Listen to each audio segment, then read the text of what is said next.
Assalamualaikum warahmatullahi wabarakatuh. Alhamdulillahi rabbil alamin wal aqibatu lil muttaqin wala udwana illa 'alal zalimin. Asyhadu an la ilaha illallah wahdahu la syarika lah wa asyhadu anna Muhammadan 'abduhu wa rasuluh. Allahumma shalli 'ala Muhammad wa 'ala alihi wa sahabatihi ajma'in. يا أيها الذين آمنوا اتقوا الله حق تقاته ولا تموتن إلا وأنتم مسلمون. أما بعد، معاشر المسلمين جماعة صلاة subuh rahimani wa rahimakumullah. Alhamdulillah, pada kesempatan ini kita kembali melanjutkan kajian kita dalam Taisir Karimur Rahman fi Tafsir Kalamil Mannan, di mana di dalam kitab ini dijelaskan oleh penulis makna-makna dari ayat-ayat Al-Quran, dan yang menjadi pembahasan kita pada kesempatan ini adalah penjelasan atau tafsir pada Suratul Buruj. Pada pertemuan sebelumnya kita telah menjelaskan ayat-ayat pada bahagian awal dalam surah ini, di mana di dalamnya dikisahkan atau Allah Subhanahu wa taala menyebutkan tentang satu peristiwa di masa lampau yang pernah terjadi, yaitu tentang Ashabul Ukhdud, di mana ada sekelompok dari orang-orang beriman yang diperhadapkan dengan suatu tantangan yang begitu berat disebabkan oleh pilihannya untuk beriman kepada Allah Subhanahu wa taala, di mana penguasa atau raja yang berkuasa pada saat itu adalah seorang raja yang sangat zalim, yang mana kezalimannya sampai pada tingkat memaksa seluruh rakyatnya untuk menjadikannya sebagai Tuhan yang disembah selain Allah Subhanahu wa taala. Sehingga ketika beberapa di antara rakyatnya beriman kepada Allah Subhanahu wa taala, maka raja tersebut memaksa agar kembali kepada agama yang sebelumnya, yaitu menyembah dirinya. Dan puncaknya ketika muncul seorang pemuda yang dengan asbab pemuda tersebut nyaris seluruh rakyatnya beriman kepada Allah Subhanahu wa taala, dan raja tersebut tidak lagi memiliki cara untuk mengembalikan mereka kepada agama sebelumnya, sehingga yang ditempuh adalah membuat parit yang besar, kemudian dinyalakan api di dalamnya, lalu setiap orang ditanya, apakah kalian mau kembali kepada agama yang sebelumnya atau tidak? Jika bersedia kembali kepada agama yang sebelumnya, maka ia akan selamat di dunia, di mana dia tidak akan dimasukkan ke dalam parit yang penuh dengan api yang menyala. Namun jika dia tetap memilih untuk menyatakan diri beriman kepada Allah, maka dia akan dimasukkan ke dalam parit tersebut. Disebutkan dalam Sahih Muslim, hingga ada seorang wanita, seorang ibu yang sempat ragu-ragu masuk ke dalam parit. Kemudian diingatkan oleh anaknya yang masih kecil. Anak itu mengatakan, "Isbir ya fa innaka 'alal haq." Sabarlah wahai ibuku, karena sesungguhnya engkau berada di atas kebenaran. Jamaah salat subuh rahimani wa rahimakumullah. Kemudian pada ayat yang berikutnya Allah Subhanahu wa taala menjelaskan bahwa penyebab dari kekejaman raja tersebut tidak lain karena keimanan, faktor keimanan. Wa ma naqamu minhum illa ayyuminu billahil azizil hamid. Dan tidaklah mereka para raja dan pengikut-pengikutnya membenci, mengingkari orang-orang yang beriman kecuali karena faktor keimanannya, kecuali karena mereka beriman kepada Al-Aziz Al-Hamid. Ini adalah dua nama Allah Subhanahu wa taala.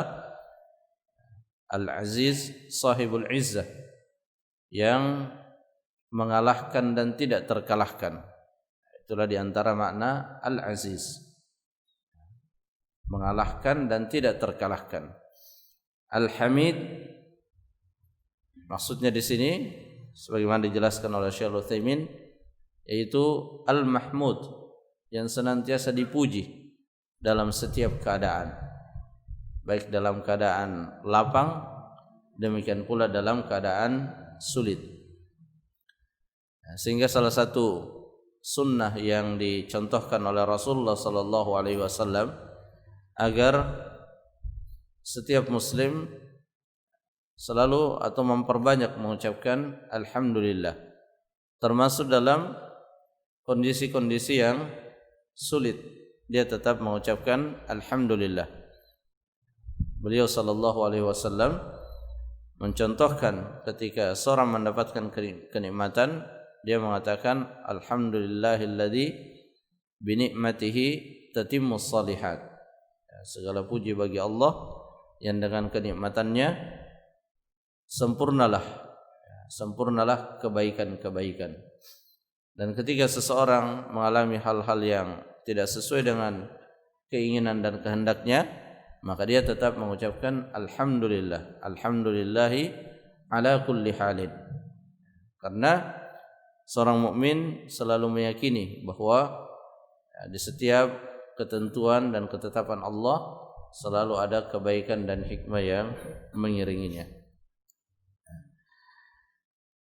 Kemudian Al-Hamid juga, di antara makna Al-Hamid adalah Al-Hamid, yang memuji. Jadi Allah Subhanahu wa taala memuji dan juga dipuji. Allah memuji orang-orang beriman, Allah memuji para malaikat, Allah memuji orang-orang yang menjalankan ketaatan kepadanya. Nah, pada ayat ini, wa ma naqamu minhum illa ayyu'minu billahil azizil hamid, tidaklah mereka memusuhi, membenci, menyiksa orang-orang yang dimasukkan ke dalam parit tersebut selain karena keimanannya. Dan hal yang seperti ini sangat sering diulang oleh Allah Subhanahu wa taala di dalam Al-Qur'an, bahwa orang-orang kafir, orang-orang yang tidak beriman itu sangat besar kebenciannya kepada orang-orang beriman. Di dalam Al-Quran Allah berfirman, wadda katsirun min ahlil kitab law yaruddunakum min ba'di imanikum kuffara. Sangat ingin kebanyakan dari ahlul kitab agar kalian orang-orang yang telah beriman kembali kepada agama kalian yang sebelumnya, atau kembali kepada kekufuran. Apa sebabnya? Hasadan, karena hasad, karena kebencian. Jadi Allah Subhanahu wa taala mengingatkan kita melalui ayat ini bahwa ketika seseorang telah menyatakan dirinya beriman kepada Allah Subhanahu wa taala, maka merupakan sunnatullah al-kauniyah, di mana seseorang akan menghadapi tantangan-tantangan, rintangan-rintangan dalam rangka menjaga dan mempertahankan keimanannya. Tentunya tantangan dan rintangan itu bervariasi satu sama lain. Yang pasti sebagian di antara orang beriman ada yang menghadapi tantangan sebagaimana yang dihadapi oleh orang-orang yang dibakar di zaman Ashabul Ukhdud. Ya, sampai pada tingkat seperti itu. Kita tidak dibolehkan, kita tidak dibolehkan untuk sengaja mencari tantangan di dalam keimanan kita. Bahkan kita diperintahkan untuk menjauhi hal-hal yang bisa memfitnah keimanan kita. Rasulullah mengatakan, la tatamannau liqa'al adu. Janganlah kalian mengangan-angankan untuk berjumpa dengan musuh kalian. Wa idza laqitum fathbutu. Tapi kalau bertemu maka bersabarlah. Kalau bertemu maka teguhlah di atas kebenaran. Jadi resiko atau tantangan yang menyertai dari pengakuan seseorang sebagai orang yang beriman itu sesuatu yang tidak terhindarkan. Karena ketika seseorang telah berikrar bahwa dia beriman kepada Allah Subhanahu wa taala, itu berarti dia telah berada di atas jalan yang benar. Dia telah menemukan jalan yang akan mengantarkannya ke surga. Sementara di samping jalan yang lurus tersebut, sebagaimana yang pernah digambarkan oleh Rasulullah sallallahu alaihi wasallam, bahwa di samping jalan yang lurus tersebut, yang di dalam perumpamannya beliau membuat garis lurus, beliau membuat di samping garis lurus itu jalan, baik di sebelah kanannya ataupun di sebelah kirinya, yang mana di setiap jalan di samping jalan yang lurus itu terdapat penyeru-penyeru dari syaitan agar orang yang berada di atas jalan yang lurus berpindah jalan. Kadang seruan itu berupa rayuan-rayuan yang menggiurkan hati, dan kadang juga seruan itu berupa ancaman-ancaman yang menakutkan. Dan syaitan sangat piawai dan lihai di dalam memilih orang ini kira-kira dirayu dengan atau digoda dengan yang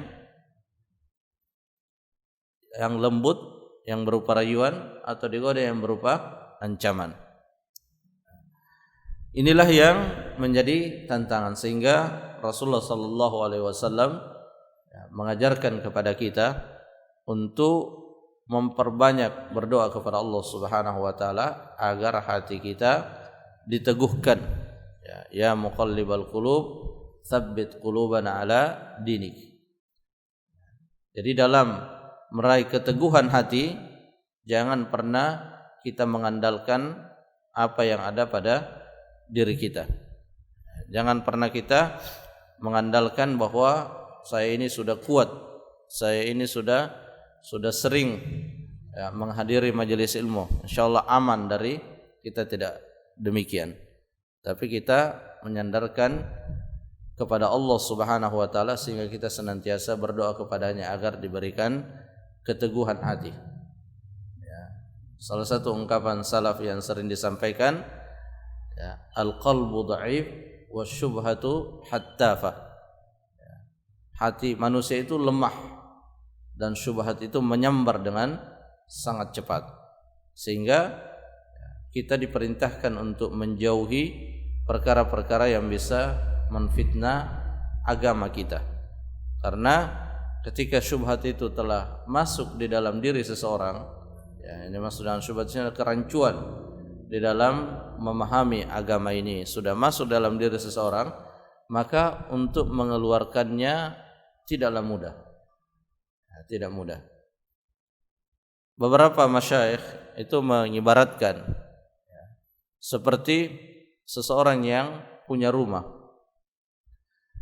dan dia sudah tahu bahwa akan ada pencuri yang akan masuk ke rumahnya. Maka yang terbaik yang dia lakukan adalah mencegah agar jangan sampai pencuri itu masuk ke dalam rumahnya. Jangan sampai dia memilih cara untuk membiarkan dulu pencuri itu masuk, kemudian dia mengusirnya. Karena belum tentu dia mampu mengusirnya. Dan belum tentu ketika pencuri itu diusir tidak terjadi kerusakan di dalam rumahnya. Seperti itu pula dalam perkara syubhat. Jangan kita biarkan, jangan kita biarkan syubhat itu masuk ke dalam diri kita dengan alasan nanti saya akan mengeluarkannya dengan ilmu yang saya miliki. Sedapat mungkin kita menjauhinya. Jamaah salat subuh rahimani wa rahimakumullah. Kemudian pada ayat yang selanjutnya, wa ma naqamu minhum illa yu'minu billahil azizil hamid alladzi lahu mulkus samawati wal ard. Jadi raja yang zalim tadi, kalau dia menggunakan akalnya dengan baik, menggunakan akal sehatnya, tentu dia tidak akan melakukan tindakan yang zalim itu. Tapi orang-orang kafir, ketika orang kafir tersebut memperjuangkan kekafirannya, itu pada hakikatnya mereka sedang tidak menggunakan akal sehatnya. Dan itu diungkapkan oleh Allah Subhanahu wa taala di dalam Al-Qur'an. Qalu law kunna nasma'u aw na'qilu ma kunna fi ashabis sair. Sekiranya kami mendengar, kata mereka, dan sekiranya kami na'qilu, kami menggunakan akal kami dengan benar, ma kunna fi ashabis sair, kami tidak akan termasuk penghuni neraka sair. Tapi karena mereka tidak gunakan akalnya, maka mereka dimasukkan oleh Allah ke dalam neraka as-sair. Nah, di sini ketika mereka menyiksa orang-orang beriman, maka sesungguhnya dia tidak sedang berhadapan dengan orang beriman itu, tapi dia berhadapan dengan Al-Azizil Hamid. Yang mana Al-Azizil Hamid yaitu Allah alladzi lahu mulkus samawati wal ard. Yang mana Allah Subhanahu wa taala adalah pemilik kekuasaan langit dan bumi. Dan kekuasaan Allah Subhanahu wa taala adalah kekuasaan yang sempurna. Jadi semua sifat yang dinisbatkan kepada Allah adalah sifat yang sempurna, sehingga tidak mungkin ada dari sifat-sifat Allah yang sama dengan sifat manusia. Alladzi lahu mulkus samawati wal ard. Kesempurnaan kekuasaan Allah di mana Allah berkuasa untuk melakukan apa saja kepada makhluknya, kepada yang dikuasainya.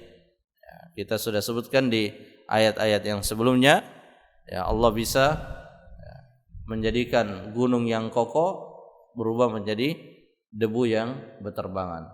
Allah bisa yang tadinya bintang, gugusan bintang begitu indah kita lihat di malam hari, Allah bisa menjatuhkannya satu demi satu.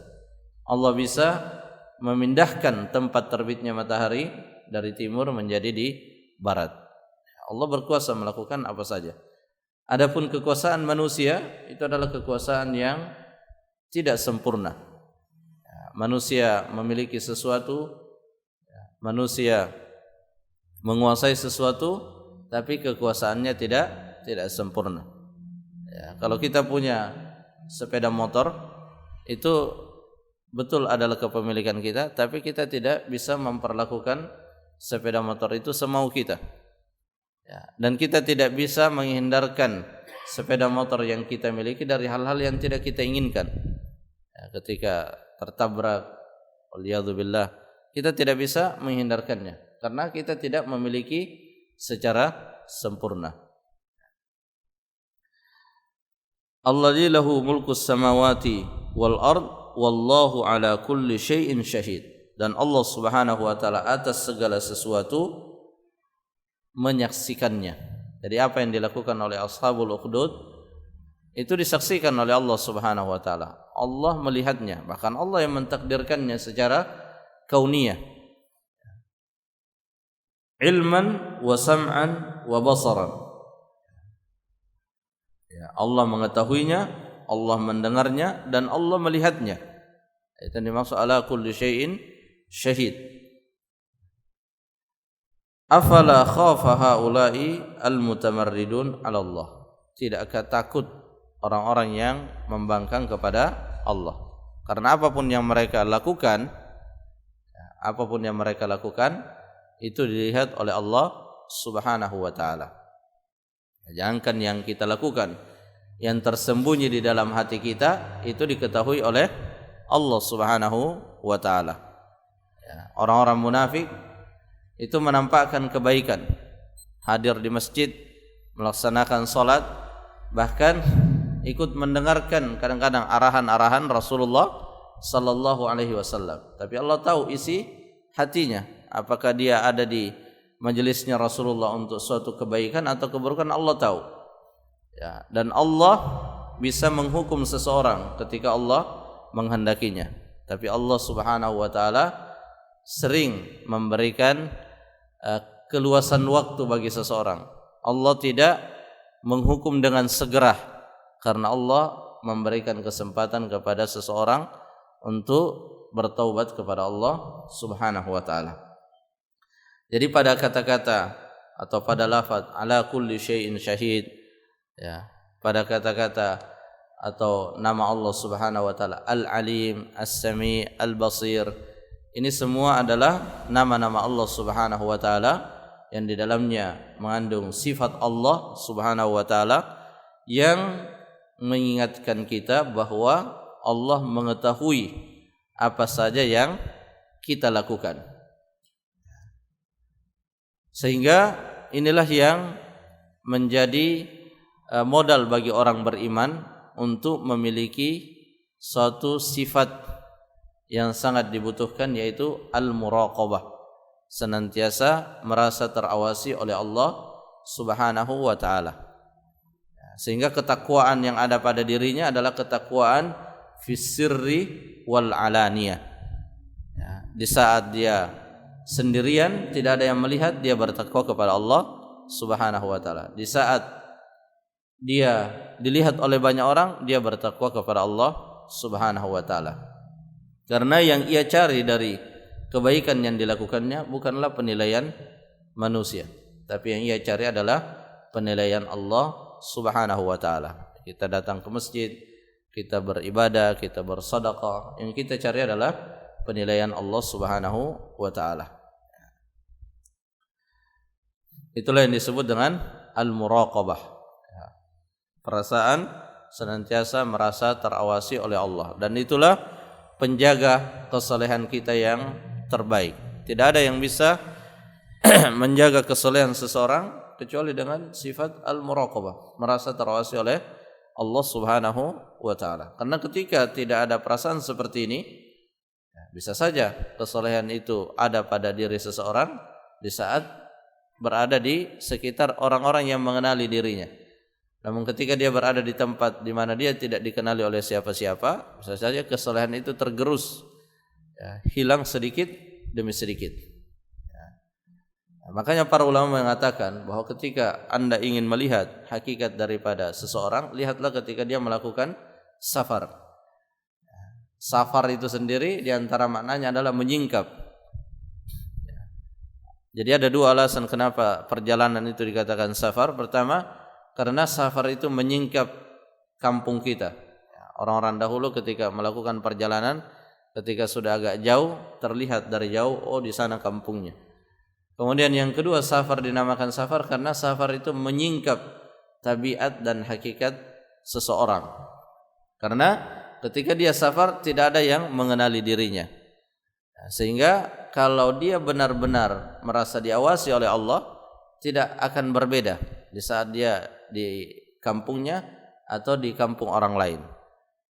Tapi ketika dia melakukan kebaikan karena merasa terawasi oleh manusia, maka akan terjadi perubahan-perubahan di saat dia tidak merasa diawasi oleh orang lain. Nah, perasaan terawasi oleh manusia tapi tidak takut dengan pengawasan Allah, inilah yang pernah Rasulullah sebutkan dalam salah satu hadisnya, bahwa di hari kiamat nanti akan datang seseorang dengan amalan yang seperti gunung, ya, tapi dihancur leburkan amalan itu oleh Allah Subhanahu wa taala. Kemudian para sahabat bertanya, ya, siapakah mereka? Ya, Rasulullah mengatakan, haula'i qaumun idza khalau bi maharimillah intahakuha. Mereka adalah suatu kaum yang jika mereka sendirian di dalam perkara-perkara yang diharamkan oleh Allah, maka dia melakukan perkara yang diharamkan tersebut. Jamaah salat subuh rahimani wa rahimakumullah, ya, pada dua nama Allah yang terakhir yang kita sebutkan, Al-Aziz, Al-Hamid, kemudian Asy-Syahid, ya, semoga ini menjadi motivasi bagi kita, menjadi pengingat bagi kita untuk senantiasa merasakan pengawasan Allah Subhanahu wa taala dalam setiap langkah-langkah kita di dunia ini. Jika ini yang ada dalam diri kita, maka secara otomatis akan muncul rasa berharap kita, akan muncul rasa takut kita, ya, sehingga ya ini bisa kita praktekkan dalam kehidupan kita sehari-hari. Ya, ketika kita misalnya mendengarkan panggilan azan, kalau kita merasa terawasi oleh Allah, maka kita akan takut untuk terus tidur dan tidak menyambut panggilan azan itu. Ketika ada panggilan-panggilan kewajiban dan ada perasaan terawasi oleh Allah, maka meskipun tidak ada yang melihat kita, kita akan tetap terpanggil untuk melakukan kewajiban itu.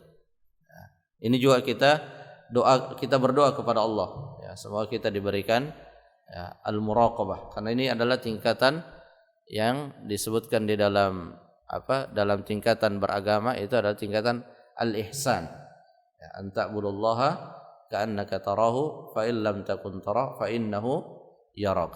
Allah pasti melihat kita. Jamaah rahimakumullah, mungkin ini yang bisa disampaikan, semoga bermanfaat. Wallahu taala a'lam bissawab. Subhanakallahumma rabbana wa bihamdik asyhadu an la ilaha illa ant astaghfiruka wa atubu ilaik. Assalamualaikum warahmatullahi wabarakatuh.